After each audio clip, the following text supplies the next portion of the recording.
بسم اللہ الرحمن الرحیم۔ شروع اللہ کے نام سے جو بڑا مہربان نہایت رحم والا ہے۔ ہمارا مقصد ہے آپ لوگوں تک اچھی باتیں پہنچانا۔ 1 دینار میں جنت لے لو۔ ایک عجیب واقعہ۔ ہارون رشید ایک بہت بڑا بادشاہ گزرا ہے جس کی حکومت پوری دنیا پر تھی۔ اس کے زمانے میں بہلول نام کے ایک بزرگ تھے۔ وہ اللہ کے بہت بڑے ولی تھے، اسی لیے ہارون رشید ان کا بہت احترام کیا کرتا تھا۔ ہارون رشید کی بیوی جن کا نام زبیدہ تھا، وہ بہت ہی نیک عورت تھیں۔ 24 گھنٹے قرآن کی تلاوت کیا کرتی تھی۔ زبیدہ نے اپنے محل میں 1000 نوکرانیاں رکھی ہوئی تھیں جو قرآن کی حافظہ تھیں، اور قرآن کی تلاوت کے لیے ان سب کی ڈیوٹی الگ الگ شفٹوں میں لگی ہوئی تھی، جس کا نتیجہ یہ ہوتا تھا کہ محل میں 24 گھنٹے قرآن کی تلاوت ہوتی رہتی تھی اور اس کا محل قرآن کا گلشن لگتا تھا۔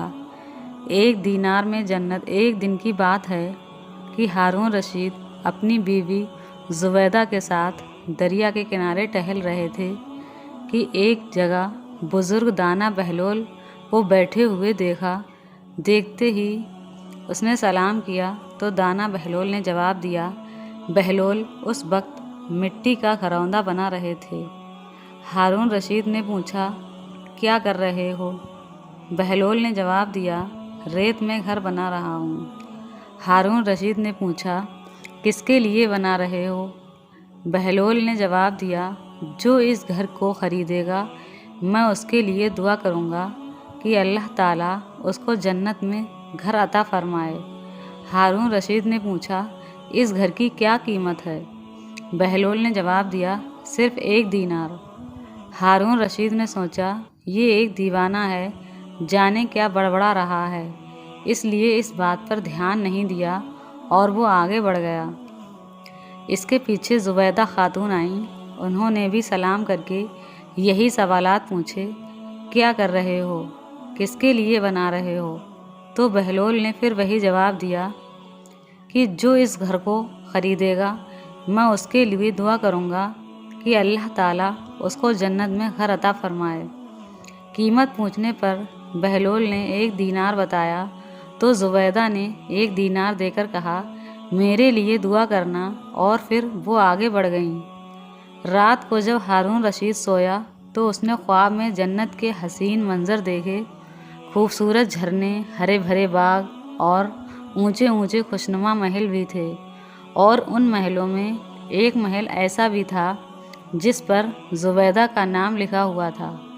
ہارون رشید نے سوچا کہ میں دیکھوں تو صحیح میری بیوی کا گھر کیسا ہے، لیکن اس سے پہلے کہ محل میں داخل ہوتا، محل کے ایک چوکیدار نے اسے روک لیا۔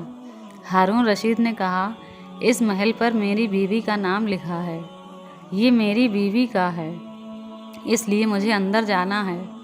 چوکیدار نے کہا، نہیں، یہاں کا قانون الگ ہے، یہاں جس کا نام ہوتا ہے اسی کو اندر جانے کی اجازت ہوتی ہے، اس کے علاوہ کسی اور کو نہیں۔ جب چوکیدار نے ہارون رشید کو پیچھے دھکا دیا تو ہارون رشید کی نیند کھل گئی۔ جاگنے پر اسے یقین ہو گیا کہ بہلول کی دعا زبیدہ کے حق میں قبول ہو گئی، اور خود پر افسوس کرنے لگا کہ میں بھی اپنے لیے ایک گھر خرید لیتا تو کتنا اچھا ہوتا۔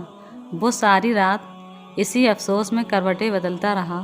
صبح آنکھ کھلی تو اس نے سوچا کہ آج ضرور میں دریا کے کنارے جاؤں گا اور بہلول سے دعا کروا کے اپنے لیے جنت میں ایک مکان ضرور خریدوں گا۔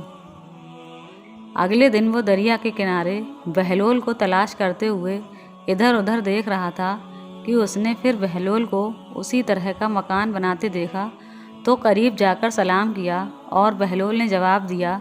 اس کے بعد پھر وہی سوالات شروع ہو گئے۔ ہارون رشید نے پوچھا، کیا کر رہے ہو؟ بہلول نے جواب دیا، ریت میں گھر بنا رہا ہوں۔ ہارون رشید نے پوچھا، کس کے لیے بنا رہے ہو؟